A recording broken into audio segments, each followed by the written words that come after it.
होगा। Personal guard कहता है कि किसी ने ताला खोलकर इसकी लाश को रख दिया होगा एंड उसके बाद ताला देकर फिर से चाबी को अंदर फेंक दिया होगा। चिंचिंग कहती है कि ऐसा नहीं हुआ होगा, बंद कमरे में ही सब कुछ हुआ है। एम्परर कहता है कि इस बात की इन्वेस्टिगेशन चालू कर दो और ये भी पता लगाओ कि ये लड़का है कौन। तो एम्प्रेस टाउचर कहती है कि हाँ, मुझे भी जानना है कि ये है कौन। उस रात चिंचिंग और एम्परर दोनों ही उसी लड़के के घर में तलाशी करने के लिए जाते हैं जिसका आज मर्डर हुआ था। वहाँ पर उनको दायु के कुछ क्लोथ्स मिलते हैं। चिंचिंग कहती है कि इसका मतलब ये है कि ये लड़का दायु से था और राजमहल में मेड बनकर रहता था। तभी ही वहाँ पर कोई आने लगता है तो ये दोनों पर्दे के पीछे छुप जाते हैं। ये एक लड़की थी जो कि काले कपड़े पहनकर काफी सस्पिशियस तरीके से आई थी। वो उन कपड़ों को लेकर वहाँ से जा रही थी कि चिंचिंग उसे रोकती है, पर यह लड़की चिंचिंग पर हमला करके वहाँ से भाग जाती है।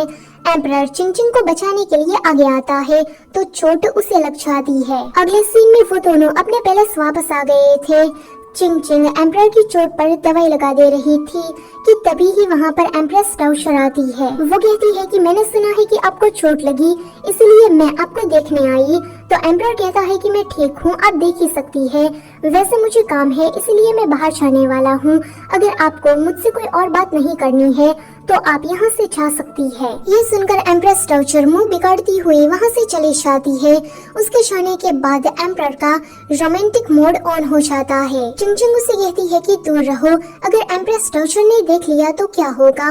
वो कहता है कि किसे फर्क पड़ता है। कि तभी ही वहाँ पर उसकी पर्सनल मेड आकर कहती है कि कल रात आप पर जिसने हमला किया था वो एम्प्रेस टाउचर की फेवरेट नौकरानी है। एम्परर कहता है कि तभी मैं सोचूं कि एम्प्रेस टाउचर को कैसे पता चला कि मुझे चोट लगी है, जरूर इस केस में उसका कोई हाथ होगा।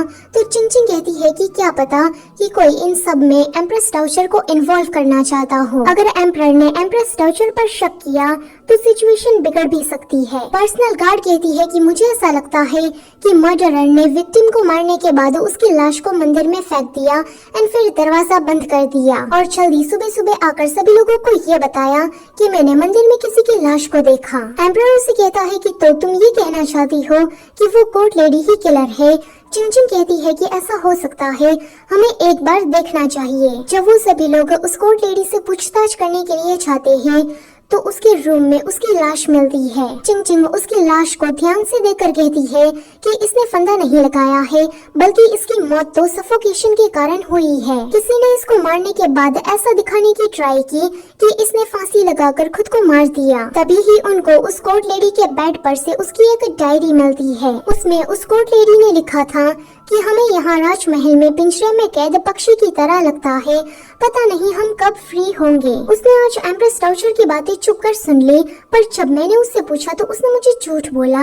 वो बस मुझसे प्यार का नाटक करता है, वो यहाँ पर किसी और मकसद से ही आया है, उसके सारे वादे झूठ है। उसने मुझसे बस प्यार का ढोंग किया है, अब मुझे उससे नफरत सी होने लगी है। इसी नफरत के आड़ में मैंने उसे मार डाला और उसकी लाश को बुद्धा मंदिर में फेंक दिया। पर उसको मारने के बाद मुझे खालीपन महसूस हुआ। मुझे ऐसा लगा कि मुझे भी मर जाना चाहिए। एम्परर कहता है कि तो पहले इसने उस लड़के को मार डाला और उसके बाद खुद मर गई। वहाँ पर एक दूसरी कोर्ट लेडी थी जो कि उसी रूम में रहती थी। वो कहती है कि वो कोर्ट लेडी तो काफी ज्यादा सहमी सी रहती थी और हमेशा ही उसे डर लगा रहता था कि कहीं उसके प्यार के बारे में एम्प्रेस टाउचर को पता ना लग जाए। मुझे तो ऐसा लगता है कि उसने इसी डर से सुसाइड कर लिया होगा। कि तभी ही वहाँ पर अचानक से एम्प्रेस टाउचर टपक जाती है और कहती है कि केस तो सॉल्व हो गया, अब तुम्हें भी इस केस को बंद कर देना चाहिए। इतना कहकर वो चली जाती है। एम्परर और चिंचिंग सोचते हैं कि रियल मर्डरर तो कोई और ही है, ये केस जितना सिंपल दिखता है उतना है नहीं। ऊपर से दायु वाला मामला भी सॉल्व नहीं हुआ है और हर बार केस के बीच में ये एम्प्रेस टाउचर आ जाती है। तभी ही वहाँ से एक नौकर गुजरता है। चिंचिंग के पूछने पर वो बताता है कि मैं पानी का सप्लाई स्विमिंग पैलेस में कर रहा हूँ। उस नौकर को इस तरह से जाते देखकर चिंचिंग कहती है कि लगता है कि कोई हमें कंफ्यूज करने की कोशिश कर रहा है। मुझे रियल कल्प्रिट के बारे में पता लग गया है। वो उसी बुद्धा टेम्पल में सभी लोगों को इकट्ठा करके कहती है कि उस कोर्ट लेडी ने उस लड़के को नहीं मारा है, बल्कि जो किलर था वो तो पूरे टाइम इसी मंदिर में छुपा रहा। सुबह सुबह उस कोर्ट लेडी ने जब दरवाजे को तोड़कर अंदर आने की कोशिश की तो उसने एक लाश को देखा एंड वो मदद के लिए बाहर चली गई। उस कोर्ट लेडी के वहाँ से जाने के बाद वो किलर उठा एंड उसने यहाँ पर असली लाश को रख दिया एंड खुद बुद्धा की मूर्ति के पीछे जाकर छुप गया। चिंग चिंग एम्प्रेस टाउचर की नौकरानी के पास आकर कहती है कि वो तुम ही हो ना, तुमने ही उस लड़के और कोर्ट लेडी को मार डाला। तो वो नौकरानी कहती है कि ये सब कुछ झूठ है, मैंने कुछ नहीं किया। चिंग चिंग उसे कहती है कि तुमने ही कहा था कि वो कोर्ट लेडी काफी ज्यादा डरपोक है और उसकी इतनी हाइट है ही नहीं कि वो बेड पर चढ़कर ऊपर फंदा लगा सके। उसको मारने से पहले तुम जरा लॉजिक का तो यूज करती। एम्प्रेस टाउचर काफी गुस्से से पूछती है कि क्या ये तुमने किया है? तो वो नौकरानी माफी मांगने लगती है। एम्प्रेस टाउचर कहती है कि गार्ड्स इसे ले जाओ और इसे इतने कोड़े मारो कि ये मर जाए। वो एम्प्रेस से कहती है कि केस सॉल्व हो गया, अब मैं थक गई हूँ। वो चिंग चिंग को आंखें दिखाकर वहाँ से चली जाती है। ये दोनों कहते हैं कि अभी भी कुछ तो मिसिंग है, दायु वाला मामला अभी तक सॉल्व नहीं हुआ और एम्प्रेस टाउचर ने अपनी ही मेड को इतनी जल्दी मरवाने का ऑर्डर कैसे दे दिया। एक फ्लैशबैक में हम देखते हैं कि वो काले कपड़े वाला सस्पिशियस इंसान इस एम्प्रेस टाउचर की मेड से कह रहा था कि तुम्हें एम्परर और एम्प्रेस टाउचर के बीच में झगड़ा करवाना है। प्रेजेंट में उसे खबर मिलती है कि उस नौकरानी की मौत हो गई है, तो वो कहता है कि मैं तुम्हारी मौत को जाया नहीं जाने दूंगा, हम लोग सक्सेस के बस करीब ही है। यहाँ पर एम्प्रेस टाउचर अपने चमचे मंत्री से कह रही थी कि उस चिंग चिंग की वजह से ये एम्परर कुछ ज्यादा ही हवा में उड़ने लगा है, तो तुम उस चिंग चिंग को रास्ते से हटा दो। आखिर में एम्परर को भी पता होना चाहिए कि वो बस नाम का राजा है, बाकी तो रूल मैं ही करती हूँ। अगले दिन चिंग चिंग पर्सनल कार्ड और बाकी नौकरों के साथ मिलकर कार्ड्स खेल रही थी। उन सारे कार्ड्स को देखकर पर्सनल कार्ड को अपनी पुरानी मेमोरीज याद आती है एंड वो सोचती है कि वो कौन सी जगह थी। अगले सीन में चिंग चिंग जब हमारे जमाने का मॉडर्न खाना बनाती है तो उसे देखकर फिर से पर्सनल कार्ड को अपनी पुरानी मेमोरीज याद आने लगती है। यहाँ इंपीरियल कोर्ट में पता लगता है कि चिंग चिंग प्राइम मिनिस्टर और दायु की लड़की की बेटी है। ये सुनकर एम्प्रेस टाउचर को काफी गुस्सा आता है। वो कहती है कि तुम हमारे देश के प्राइम मिनिस्टर हो, ये जानने के बावजूद भी तुमने हमारे दुश्मन देश की लड़की से शादी की और तुम्हारी एक बेटी भी है। इतना ही नहीं, तुमने तो अब उस लड़की को राजा की कॉन्क्यूबाइन बना दिया है कि ये तुमने जानबूझकर किया, इसके पीछे तुम्हारा क्या मकसद था? प्राइम मिनिस्टर कहते हैं कि माना कि मैंने दायु की लड़की से शादी की, पर इसमें चिंग चिंग का कोई लेना देना नहीं है, सजा देनी ही है तो सिर्फ मुझे दीजिए, चिंग चिंग को जाने दे। एम्प्रेस टाउचर कहती है कि योर मैजेस्टी अब आप ही इसे लॉ के अकॉर्डिंग सजा दीजिए। तो एम्परर कहता है कि मैं प्राइम मिनिस्टर को उसके पद से निकालता हूँ एंड अब वो कैपिटल में नहीं रह सकते। एम्परर प्राइम मिनिस्टर को सजा सुना ही रहे थे कि वहाँ पर चिंग चिंग आकर कहती है कि मेरे डैड इस देश के लिए काफी लॉयल रहे हैं, उन्होंने एज ए प्राइम मिनिस्टर अपनी ड्यूटी को अच्छे से निभाया है, तो आप लोग ऐसा कैसे सोच सकते हैं कि वो राजा को धोखा देंगे। एम्प्रेस टाउचर कहती है कि तुम्हारे डैड ने अपनी गलती को मान लिया है, तो अब तुम उसे कवर अप करने की कोशिश ना करो, कहीं ऐसा तो नहीं कि तुम भी उसके साथ मिली हुई हो। चिंग चिंग पूछती है कि मेरे डैड ने ऐसा कौन सा गुनाह किया कि उसको कैपिटल से बाहर निकालना चाह रहा है। तो एम्प्रेस टाउचर कहती है कि तुम्हारे डैड ने दुश्मन देश की लड़की से शादी की और तुम जैसी नाजायज औलाद को पैदा किया। एम्परर को ये सुनकर एम्प्रेस टाउचर पर काफी गुस्सा आता है। चिंग चिंग कहती है कि आप बौद्ध धर्म को अपनाती है तो उसमें समानता की बात हुई है, तो फिर आपकी सोच इतनी ज्यादा नीची कैसे हो सकती है। एम्प्रेस टाउचर को ये सुनकर चिंग चिंग पर काफी गुस्सा आता है। वो कहती है कि गार्ड्स इन दोनों को बाहर फेंक दो। प्राइम मिनिस्टर कहते हैं कि योर मैजेस्टी मेरी बेटी ने कुछ नहीं किया है, जो किया है वो मैंने किया है, तो सिर्फ सजा मुझे दीजिए। ये सुनकर एम्परर सिर्फ प्राइम मिनिस्टर को ही एग्जीक्यूट करने का ऑर्डर देते हैं, पर एम्प्रेस टाउचर चाहती थी कि चिंग चिंग भी प्राइम मिनिस्टर के साथ बाहर चली जाए। तो एम्परर उसे कहते हैं कि चिंग चिंग प्रेग्नेंट है। वैसे एम्परर ने चिंग चिंग को बचाने के लिए ये झूठ कहा था। एम्प्रेस टाउचर को उसकी बात पर यकीन नहीं हो रहा था, तो वो डॉक्टर को बुलाती है। डॉक्टर भी एम्परर से पहले ही मिला हुआ था, तो वो बता देता है कि चिंग चिंग प्रेग्नेंट है। एम्प्रेस टाउचर ये सुनकर चिंग चिंग को कोई भी सजा नहीं देती। अगले सीन में चिंग चिंग अपने डैड की वजह से ब्रोथल में जाकर ड्रिंक कर रही थी। उसे एम्परर से जुड़ी हुई सारी बातें याद आ रही थी। वो सोचती है कि मुझे लगा था कि वो कोई अच्छा इंसान होगा, पर मैं गलत हूँ। दूसरी तरफ हम एम्परर को देखते हैं, उसने ये सब कुछ जानबूझकर किया था।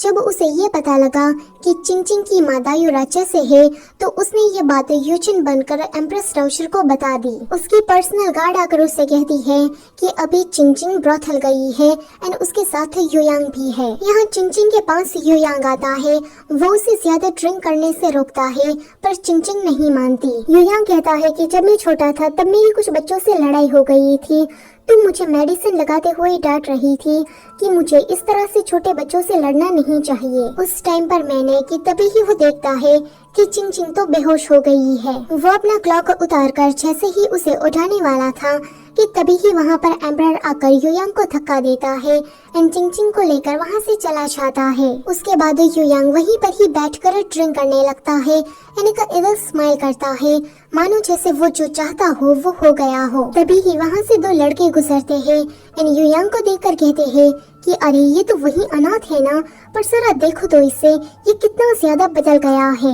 अभी तो युयांग उसे कुछ नहीं कहता, पर अगले ही सीन में हम देखते हैं कि वो उन दोनों लड़कों को मार डालता है। अगले दिन चिंगचिंग को जब होश आता है तो वो पूछती है कि मैं राजमहल वापस कैसे आई, तो पर्सनल गार्ड कहती है कि आपको एम्परर लेकर आए। चिंगचिंग सोचती है कि मैं प्रेग्नेंट नहीं हूँ, तो इसका मतलब ये है कि एम्परर ने झूठ मुझे बचाने के लिए बोला। पर जो भी हो, मुझे रियल किलर को ढूंढकर अपनी दुनिया में वापस जाना है, मैं यहाँ पर रहकर अपना टाइम वेस्ट नहीं कर सकती। उसी रात चिंगचिंग देखती है कि एम्प्रेस डाउचर का चमचा किसी से जहर ले रहा था। वो बंदा उसे कहता है कि ये जहर टेस्टलेस और कलरलेस है, तो इसे डिटेक्ट करना काफी ज्यादा मुश्किल है। यहाँ एम्परर एम्प्रेस डाउचर के पास गया था।